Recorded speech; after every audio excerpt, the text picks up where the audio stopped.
السلام علیکم ورحمۃ اللہ وبرکاتہ۔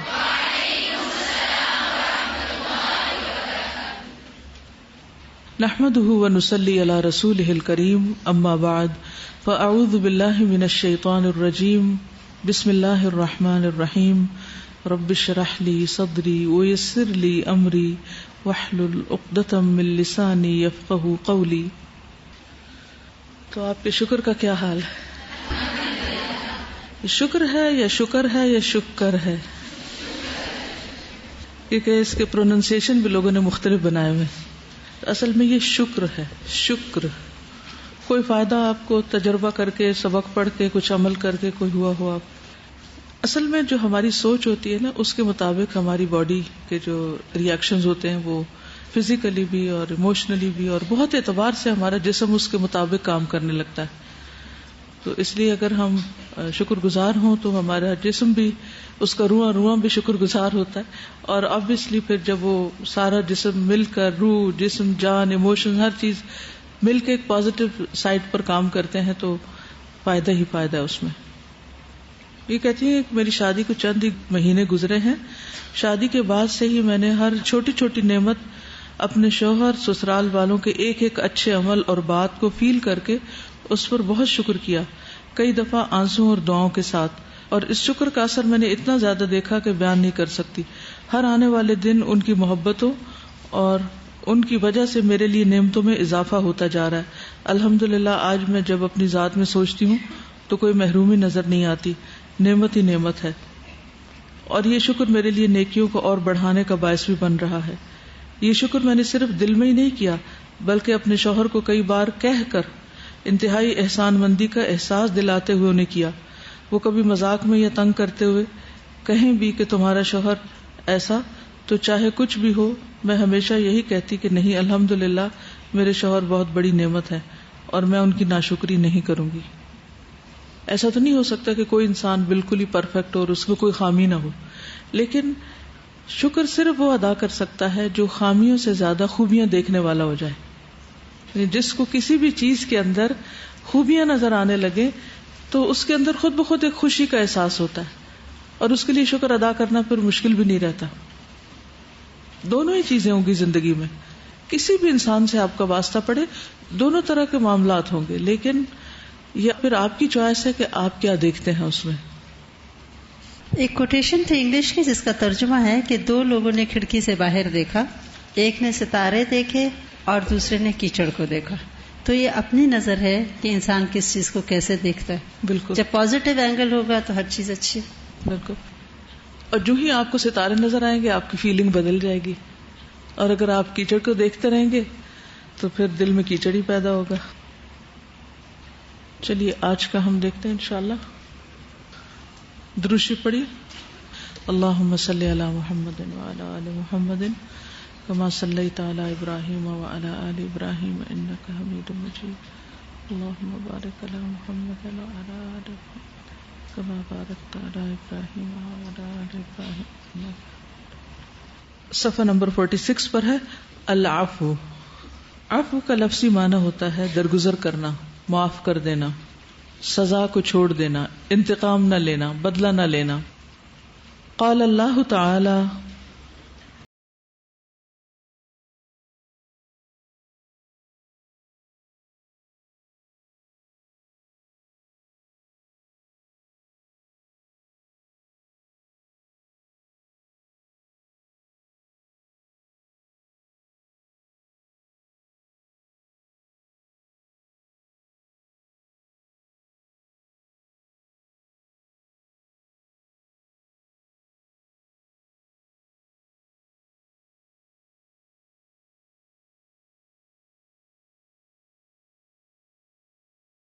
يحب المحسنين۔ اللہ تعالیٰ کا ارشاد ہے، اور اپنے رب کی بخشش اور جنت کی طرف لپکو، دوڑو، جلدی کرو، جس کا عرض آسمانوں اور زمین کے برابر ہے، اور جو متقی لوگوں کے لیے تیار کی گئی ہے۔ وہ لوگ جو خوشحالی اور تنگی میں خرچ کرتے ہیں اور غصے کو پی جانے والے ہیں اور لوگوں کو معاف کرنے والے ہیں، اور اللہ تعالیٰ نیکی کرنے والوں سے محبت رکھتا ہے۔ وسارعوا، دوڑو، تیز چلو، اگر آپ امیجن کریں کہ آپ ایک وسیع میدان میں ہیں اور آپ کے سامنے پہاڑوں کا ایک خوبصورت سلسلہ ہے اور آپ کو بتایا جاتا ہے کہ پہاڑوں کے اس پار ایک بہت خوبصورت محل ہے اور اس میں بہترین قسم کی نعمتیں ہیں اور ہر طرف ہریالی ہے، پھل ہیں اور پانی بہ رہا ہے اور جنت کی جتنی بھی ڈسکرپشن ہے اگر وہ آپ امیجن کر سکے، اور آپ کو کہا جا رہا ہے کہ آپ چلو، دوڑو، جلدی کرو اور اس وادی کو پار کر جاؤ، تو دوسری طرف وہ آرام دہ ٹھکانہ تمہارا منتظر ہے. تو کیسے چلیں گے آپ؟ کیسے چلیں گے؟ سنجیدگی سے، تیز چلیں گے نا. نبی صلی اللہ علیہ وسلم نے جب اپنے قوم کو ڈرایا تھا تو کیا کہا تھا صفا کی پہاڑی پر کھڑے ہو کر کہ اگر میں تم سے کہوں کہ اس پہاڑی کے پیچھے سے ایک لشکر تم پر حملہ آور ہونے والا ہے تو کیا تم میری بات مانو گے؟ تو انہوں نے کیا جواب دیا؟ ہم ضرور مانیں گے کیونکہ آپ صادق اور امین ہیں. تو اسی مثال سے آپ نے ان کو آخرت کے بارے میں بتایا کہ تم اللہ کو ایک مان لو ورنہ اللہ سبحانہ وتعالیٰ تم سے ناراض ہوں گے اور آخرت میں شدید پکڑ ہوگی. آپ نے فرمایا تھا انا النذیر العریان، میں کھلم کھلا خبردار کرنے والا ہوں. حقیقت یہ ہے کہ ہم اللہ کے رسول صلی اللہ علیہ وسلم کی دی ہوئی ان خبروں اور آپ کے ذریعے آئے ہوئی اس کتاب میں جو بھی جنت کی ڈسکرپشن پڑھتے ہیں وہ یوں لگتا ہے جیسے کہیں دور پار کسی جگہ کا نام ہے، پتہ نہیں اس کی کوئی حقیقت ہے بھی یا نہیں. لیکن کسی عام انسان کی دی ہوئی خبر سے کہیں زیادہ سچی ہے یہ خبر کہ اگر تم اللہ تعالیٰ کے بتائے ہوئے راستے پر چلو گے اور اسی راستے پر اور تیز تیز چلو گے اور سنجیدگی کے ساتھ اپنا سفر طے کرو گے تو یقیناً تم جنت میں جاؤ گے. اب آپ دیکھیے، اسی مثال کو سامنے رکھ کر دیکھیے کہ آپ نے پہاڑ کے اس پار اترنا ہے جا کے، تو پہاڑ چڑھنا ایک مشکل کام ہے. جب مشکل پیش آتی ہے تو ہمارا رویہ کیا ہوتا ہے؟ کبھی آپ کو چلنے کا اتفاق ہوا کسی گروپ میں لوگوں کے ساتھ مل کر اکٹھے؟ کہاں چلی آپ؟ ایک آغان گئی تھی تو وہاں پر بہت ان کو چلنا پڑا تھا، پہاڑوں پہ چلنا پڑا ہوگا. کیا دیکھنے کے لیے چل رہی تھی آپ؟ ہائیسٹ پوائنٹ تھا، وہاں تک جانا تھا ان کو. اور کوئی کبھی چلا ہو؟ ہاسٹل کی سیڑھیاں پہاڑ سے کم نہیں، 3 منزلیں چڑھنا، بہت قریب کی مثال لائیں. اچھا، ہوتا کیا ہے کہ جب ہم چڑھ رہے ہوتے ہیں تو آبویسلی کبھی تھکے ہوئے بھی ہوتے ہیں، کبھی نیند آتی ہے، کبھی بھوکے ہوتے ہیں، کبھی جلدی میں ہوتے ہیں اور وہ ختم ہونے کا نام نہیں لے رہی ہوتی، اور چڑھ رہے ہیں اور چڑھ رہے ہیں اور چڑھ رہے ہیں اور چل رہے ہیں اور چل رہے ہیں اور چل رہے ہیں. تو اس وقت ہمارا حال کیا ہوتا ہے؟ ہماری کیفیت کیا ہوتی ہے؟ بس کسی بھی طرح پہنچ جائیں. اور عموماً یہ ہوتا ہے کہ جب لوگ بھوکے ہوں اور تھکے ہوئے ہوں تو پھر وہ ایک دوسرے سے بھی الجھتے ہیں. اسی طرح بعض لوگ گاؤں وغیرہ میں رہتے ہیں تو بسیں وہاں نہیں جاتی، بس ایک خاص پوائنٹ پہ اتار دیتی ہے، اس کے بعد ان کو اپنے گھر تک پیدل چل کے جانا ہوتا ہے. تو اس راستے میں بھی آپ دیکھیں کہ انہیں پتا ہوتا ہے کہ گھر جانا ہے تو وہ راستے میں آرام کرنے نہیں بیٹھ جاتے، وہ چلتے چلے جاتے ہیں حتیٰ کہ گھر پہنچ جائیں، خواہ راستے میں کتنی بھی مشکلات کیوں نہ پیش آئیں، وہ رکتے نہیں ہیں. تو ہمیں بھی کیا کرنا ہے؟ اللہ سبحانہ وتعالیٰ کے بتائے ہوئے راستے پر چلتے جانا ہے. وَسَارِعُوا، دوڑ کے چلو، اِلَىٰ مَغْفِرَةٍ مِّن رَبِّكُمْ، اپنے رب کی بخشش کی طرف، وَجَنَّةٍ، اور جنت کی طرف، عَرْضُهَا السَّمَاوَاتُ وَالْأَرْضُ، اتنی بڑی ہے جنت کہ جس کی وڈتھ ہی یا اس کا عرض آسمان و زمین برابر ہے. اعدت للمتقین، جو اللہ سے ڈرنے والوں کے لیے تیار کی گئی ہے. کون ہے وہ؟ ان کی کیا خوبیاں ہیں، کیا صفات ہیں؟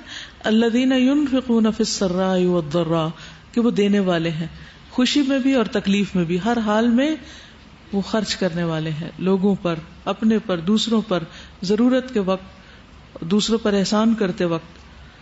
اور کیا کرتے ہیں؟ والکاظمین الغیظ، یعنی کچھ تو دینے والے ہیں اور کچھ روکنے والے ہیں. روکتے کیا ہیں؟ غصے کو روکنے والے ہیں.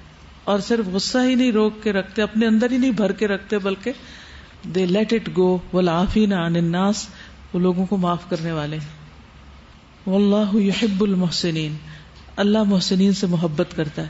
تو ایسے لوگ متقین بھی ہیں اور محسنین بھی ہیں اور اللہ سبحانہ وتعالیٰ کی محبت کے مستحق بھی ہیں. صرف 3 باتیں یہاں کہی گئی ہیں، ایک انفاق اور ایک غصے کو روکنا اور تیسرا لوگوں کو معاف کر دینا. کسی کو معاف کرنے کی ضرورت کب پیش آتی؟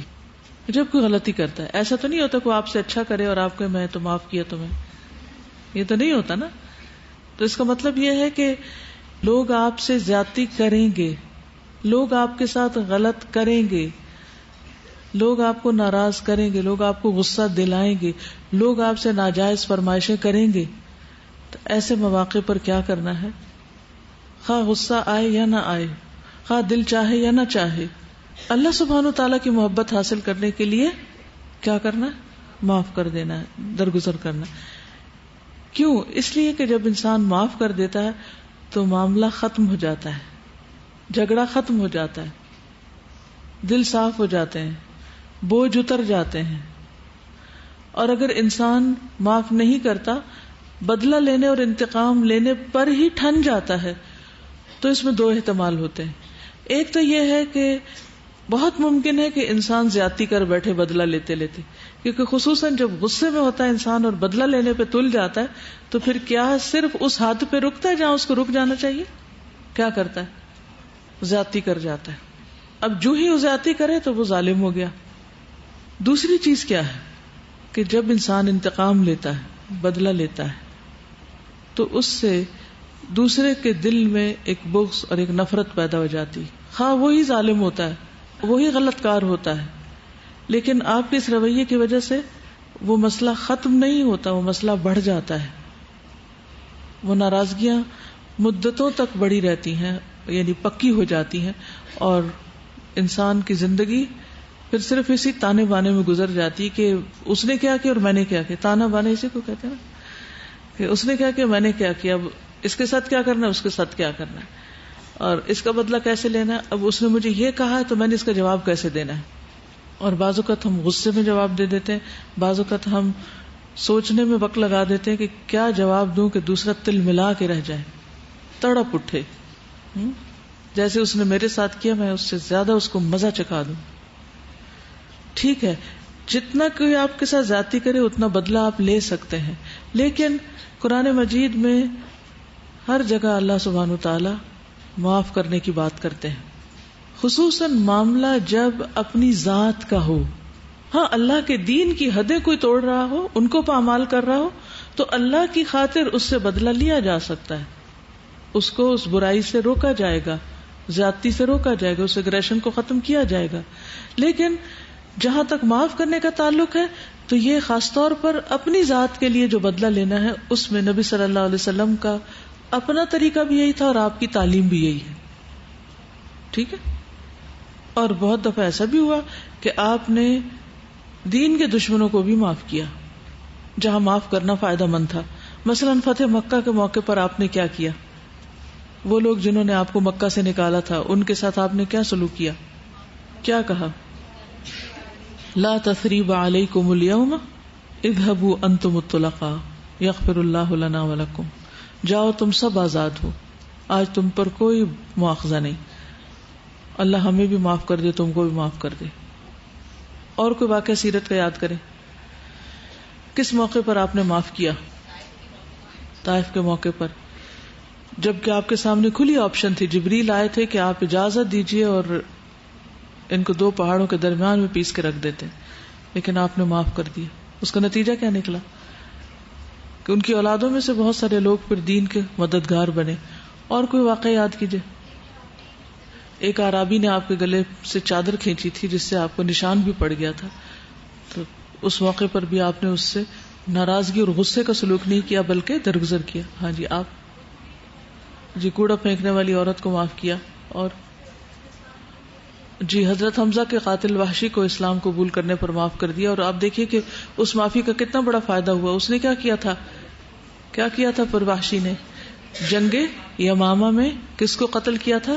مسلمہ کذاب کو، اسلام کے بہت بڑے دشمن کو، کیونکہ وہ بہت زبردست نشانہ باز تھا، اس کا نشانہ بہت ایکوریٹ تھا، جو کام وہ کر سکتا تھا وہ کوئی اور نہیں کر سکتا تھا۔ آرام فرما رہے تھے درخت کے نیچے تو ایک شخص نے آپ کی تلوار اٹھا لی اور آپ کے ساتھ جو معاملہ کیا، اس موقع پر بھی آپ نے اس کو معاف کر دیا، جبکہ آپ اس پر پوری طرح قابو پا چکے تھے۔ اور کوئی واقعہ؟ جی اونٹ پر سے گرا دیا گیا تھا حضرت زینب کو، تو ان کو بھی معاف کیا۔ اور غزوہ احد کے موقع پر تو آپ کے ساتھیوں نے جو آپ کی بات نہیں مانی تھی، جس کی وجہ سے فتح شکست میں بدل گئی تھی، اور یہ بہت بڑا لاس ہوا تھا مسلمانوں کا، اور بہت زیادہ غصہ دلانے والی بات تھی کہ آپ کا حکم نہیں مانا گیا تھا، آپ کی انسٹرکشنز کو فالو نہیں کیا گیا تھا، لیکن اس کے باوجود اللہ سبحانہ وتعالیٰ نے کیا حکم دیا؟ فاعف عنہم واستغفر لہم وشاورہم فی الامر. ہند کو معاف کر دیا تھا. اور شابش عبداللہ بن ابی کو، یعنی جس نے ساری زندگی آپ کو تکلیف دی تھی، آخر میں جب اس کے بیٹے نے کہا کہ ان کا جنازہ پڑھا دیں تو آپ اس کے لیے بھی تیار ہو گئے تھے اور اپنا کرتا اس کو دے دیا، حالانکہ آپ کو پتا تھا کہ وہ منافق ہے اور آپ کا دشمن ہے. سراقہ جب قتل کی نیت سے آیا تھا ہجرت مدینہ کے راستے میں، اس کو معاف کر دیا، اس کو جانے دیا اور خوشخبریوں کے ساتھ بھیجا. واقع عفق پر جب حضرت عائشہ پر الزام لگا تھا، اس وقت نہ صرف یہ نبی صلی اللہ علیہ وسلم بلکہ حضرت ابوبکر رضی اللہ تعالیٰ عنہ نے الزام لگانے والے کا وظیفہ دگنا کر دیا، کیونکہ اللہ تعالیٰ نے فرمایا کہ الا تحبون ان یغفر اللہ لکم. کتنے ڈھیر سارے واقعات ہیں. ہم ذرا اپنی زندگی کے واقعات سوچیں، یعنی جتنی مثالیں آپ نے سنی، ابھی اس کے علاوہ بھی بہت ہیں. آپ نے اتنے لوگوں کو معاف کیا. سیرت میں سے تو ہم مثالیں چن لیتے ہیں، لیکن اپنی زندگی میں کچھ نہیں ہے ہمارے پاس. اور ابو سفیان کو معاف کر دیا. اور غزوہ حنین میں کیا ہوا تھا؟ آپ کے پاس کتنے قیدی لائے گئے تھے؟ 6000. شابش، 6000 قیدی لائے گئے تھے آپ کے پاس، اور آپ نے ان کو فدیے کے بغیر چھوڑ دیا تھا. اور صلح حدیبیہ کے موقع پہ کیا ہوا تھا؟ جب تنیم کی طرف سے کچھ لوگوں نے مسلمانوں کے اوپر حملہ کرنے کی کوشش کی اور وہ سارے پکڑے گئے، ان سب کو بھی معاف کر دیا. یعنی کوئی واقعہ اور کوئی موقع ایسا نہیں جاتا کہ جہاں معاف کرنے کی بے شمار مثالیں سیرت میں نہ ملتی ہوں. ہم آپ کی امت ہیں. ہم اپنے گھر والوں کے ساتھ، اپنے دوستوں کے ساتھ، اپنے رشتہ داروں کے ساتھ کیسا معاملہ کرتے اور کیسا سلوک کرتے ہیں. سوچئے آپ کی زندگی میں کون سے جھگڑے لامتناہی ہیں، ان اینڈنگ فساد جس کے کوئی انتہائی نہیں، خاتمہ ہی نہیں، کیونکہ آپ آگ ٹھنڈی ہونے ہی نہیں دیتے. ہمارا خیال یہ ہوتا ہے کہ اگر ہم نے کسی کو معاف کر دیا تو ہمارے سر چڑھ جائے گا. نبی صلی اللہ علیہ وسلم کو اس بات کا کوئی خوف نہیں تھا، کیونکہ اللہ سبحانہ وتعالیٰ فرماتے ادفع باللتی ہی احسن فاذا الذی بینک وبینہ عداوۃ کأنہ ولی حمیم. تو جنت کس کے لیے تیار کی گئی ہے؟ متقین اور محسنین کے لیے. محسنین کون ہوتے ہیں؟ جو احسان کرنے والے. اور احسان کیا ہوتا ہے؟ بدلے میں نیکی نہیں، وہ تو ہے ہی. جب کوئی برا کرے تو آپ اچھا کرنے والے. مثلا آپ گھر جاتے ہیں، آپ کا چھوٹا بھائی آپ کے جانے سے پہلے آپ کا بستر خراب کر چکا ہے، کوئی چیز پڑی تھی اس نے اس پہ گرا دی، کوئی آپ چیز کھانے کی رکھ کے آئے تھے وہ کھا گیا. کیا کریں گے گھر جا کے؟ آپ دروازہ بند کر کے اس کی خوب پٹائی کریں گے، اس کو سبق سکھاؤں آئندہ ایسا نہ کرے. اس سچویشن کو کیسے ڈیل کر سکتے ہیں آپ؟ کئی دفعہ اپنے بچے کا بھی چھوٹے بہن بھائی ایسا کرتے ہیں. کیا کرنا چاہیے؟ کیونکہ کچھ بچے انتہائی شرارتی ہوتے ہیں اور بےچارے مار کھا کھا کے، ڈانٹ کھا کھا کے اتنے ڈھیٹ ہو چکے ہوتے ہیں کہ انہیں اس سے بھی فرق نہیں پڑتا کہ انہیں معاف کیا گیا یا انہیں سزا ملی، دونوں ہی برابر ہوتے ہیں ان کے لیے. لیکن ان کو تمیز کیسے سکھائی جائے گی؟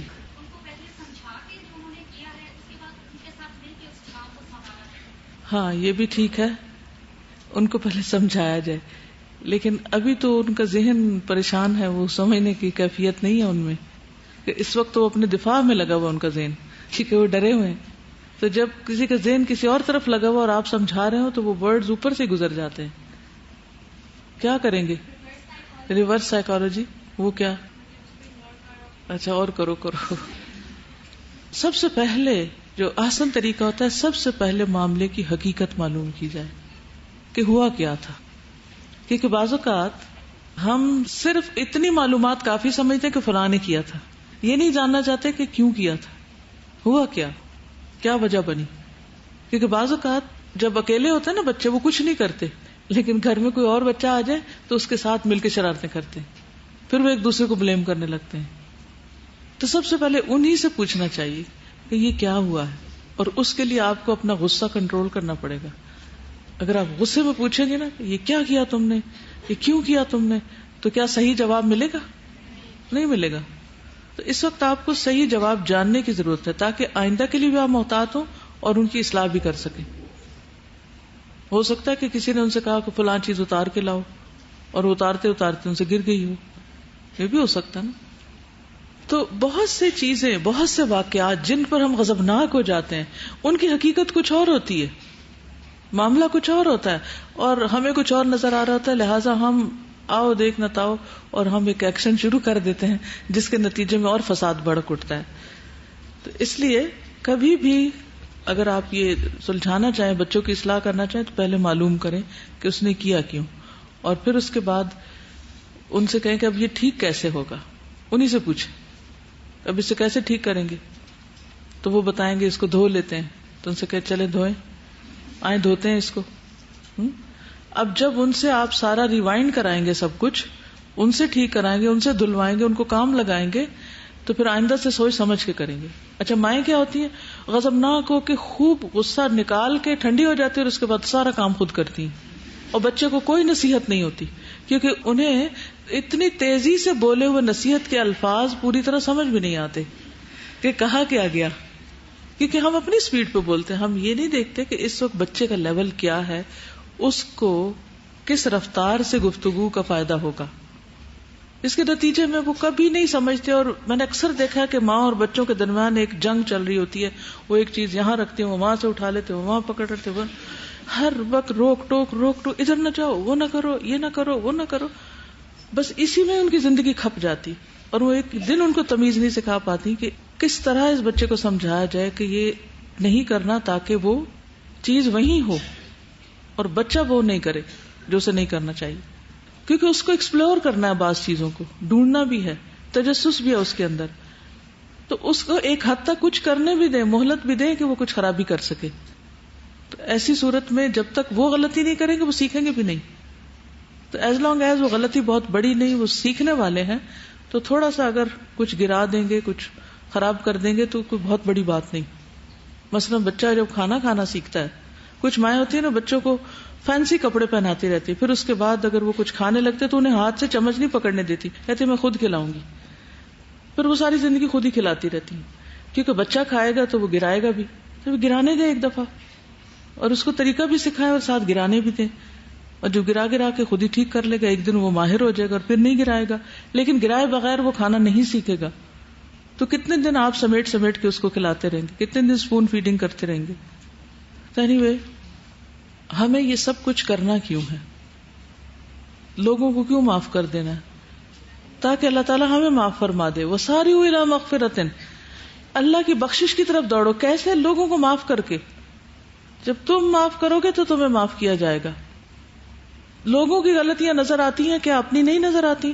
اپنی غلطیاں بھی دیکھو اور ان پر معافی مانگو. اور مغفرت کے لیے بہترین چیز کیا ہے؟ صدقہ کرنا. ينفقون في السراء والضراء والكاظمين الغيظ. اور ایک اور صدقے کی قسم ہے اپنے غصے کو روک لینا. بعض اوقات کسی کو دے کر اس کا دل خوش کر کے ہم احسان کرتے ہیں، اور بعض اوقات اپنے غصے کو روک کر دوسرے پر احسان کرتے ہیں، اور بعض اوقات ان کے غلطی اور قصور کو معاف کر کے. قرآن مجید میں سورۃ النساء میں بھی اللہ تعالیٰ فرماتے ہیں ان تبدوا خیرا او تخفوه او تعفوا عن سوء فان اللہ کان عفوا قدیرا. اگر تم کوئی نیکی ظاہر کرو یا اسے چھپاؤ یا کسی برائی سے درگزر کرو تو بے شک اللہ ہمیشہ سے بہت معاف کرنے والا، ہر چیز پر قدرت رکھنے والا ہے. یعنی اللہ سبحانہ وتعالی قدرت رکھتے ہوئے معاف فرماتا ہے. تو اصل معافی کیا ہے؟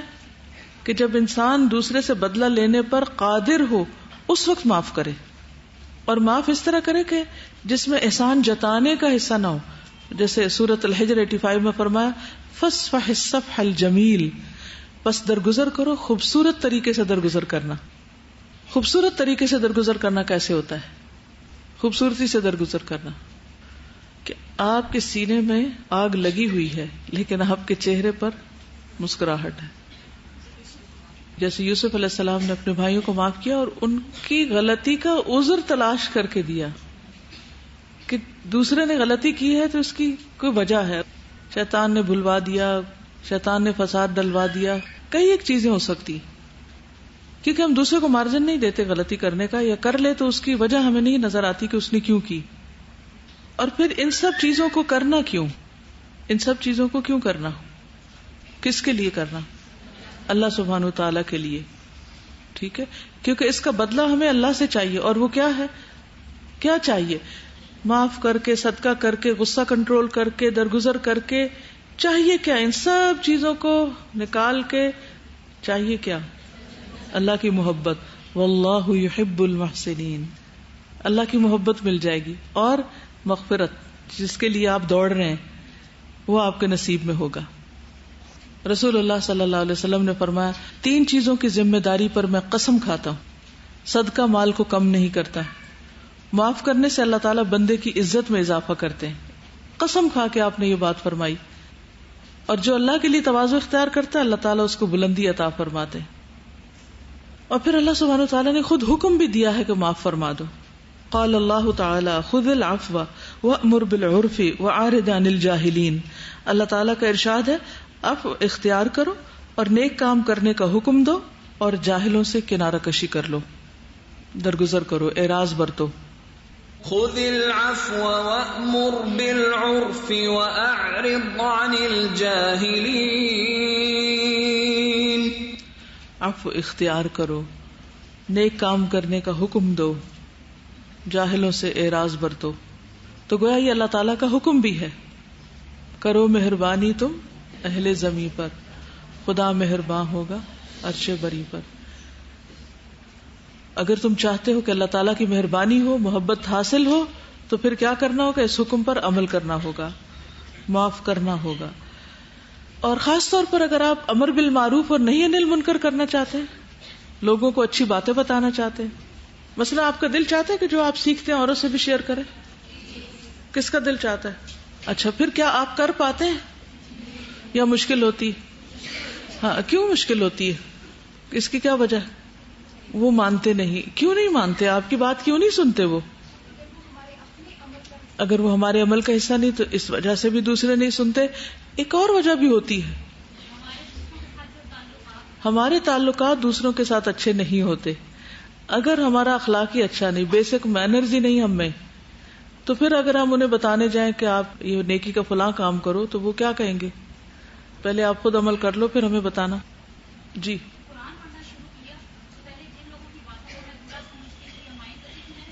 دل سے نکالا. بالکل. آپ قرآن مجید پڑھنے جا رہے ہوں یا پڑھانے جا رہے ہوں، پہلے اپنے دلوں کو صاف کر لیں، ورنہ قرآن کا نور جو ہے اندر نہیں آتا. اور اگر اندر نہیں تو وہ آپ پھیلا نہیں سکتے. امر بالمعروف کے لیے پہلی شرط پیچھے کیا ہے؟ خذ العفو. ان کے قصور، ان کی غلطیاں معاف کرو. تو جو شخص دین کو پھیلانا چاہتا ہے، دین کی دعوت دینا چاہتا ہے، وہ یہ چاہتا ہے، اس کے دل میں یہ ہمدردی اور خیرخواہی ہے کہ ہر بندے تک اچھی بات پہنچ جائے. پھر پہلے اس کو دوسروں کو معاف کرنا سیکھنا پڑے گا، دوسرا کام بعد میں ہوگا. اب ایسا بھی ہوتا ہے کہ بعض اوقات آپ معاف کر دیتے ہیں اور آپ ان کو اچھی بات بھی بتاتے ہیں، ان کی خیرخواہی بھی کرتے ہیں، لیکن وہ آپ کو معاف نہیں کرتے. وہ ہر روز جھگڑا کرتے ہیں، ہر روز آپ کو آپ کا ماضی یاد دلاتے ہیں، کوئی نہ کوئی بات کیے چلے جاتے ہیں. پھر کیا کریں گے آپ؟ ہاں، اس کا اعتراف کر کے اس کے بعد ان سے اعراض برتیں، یعنی ان کے بحث کا جواب نہ دیں. وَأَعْرِضْ عَنِ الْجَاهِلِينَ. معاشرے میں ہر طرح کے لوگ ہوتے ہیں نا. کچھ ایسے ہوتے ہیں کہ اگر آپ ان کو معاف کریں تو وہ آپ کے بے حد قدردان ہو جاتے ہیں. تاریخ سے مثال لائیے. ثمامہ بن اثال، کیا ہوا تھا؟ کسی کو واقعہ آتا ہے؟ ثمامہ بن اثال کا واقعہ معلوم ہے کسی کو؟ مسلمانوں نے ان کو پلر کے ساتھ باندھ دیا تھا مسجد میں، کہ مطلب ان کے جو پکڑے گئے تھے نا جی. تو پھر نبی صلی اللہ علیہ وسلم آتے تھے روز، ان سے پوچھتے تھے کہ کیا ارادہ ہے تمہارا. تو وہ کہتے تھے کہ میں جو وہ بڑا سردار ہوں، اگر مجھے معاف کر دو گے تو تمہارا ہی فائدہ ہے، اور اگر مال چاہتے ہو تو مال دیتا ہوں. مال چاہے تو مال دے دیتے ہیں، اور اگر آپ معاف کر دیں تو ایسے شخص کو معاف کریں گے جو احسان کا بدلہ دینا جانتا ہے. تو 3 دن اس طرح ہی ہوتا رہا. پھر تیسرے دن نبی صلی اللہ علیہ وسلم نے یہی سوال کیا، انہوں نے یہی جواب دیا، تو انہوں نے کہا اس کو کھول دو. تو وہ گئے اور جا کے غسل کر کے آئے اور اسلام قبول کر لیا. مثلا اگر آپ کی اپنے بھائی کے ساتھ لڑائی ہے اور وہ ختم ہونے کا نام ہی نہیں لے رہی، تو کیا آپ اس کو قرآن مجید پڑھنے کی محبت دلا سکتے ہیں؟ نہیں نا، نہیں ہو سکتا. تو پہلے یہ خاندانی جھگڑے، لڑائیاں، آپس کی کھینچا تانی، بد اخلاقی، بد مزاجی اور تناؤ، اس کو ختم کرنا پڑے گا. اور یک طرفہ طور پر ان سے توقع نہ رکھیں، آپ پہل کریں. اور جب آپ کر لیں گے تو انشاءاللہ اللہ سبحانہ و تعالیٰ آپ کی بات میں اثر ڈال دے گا، آپ کے لیے دلوں کو کھول دے گا.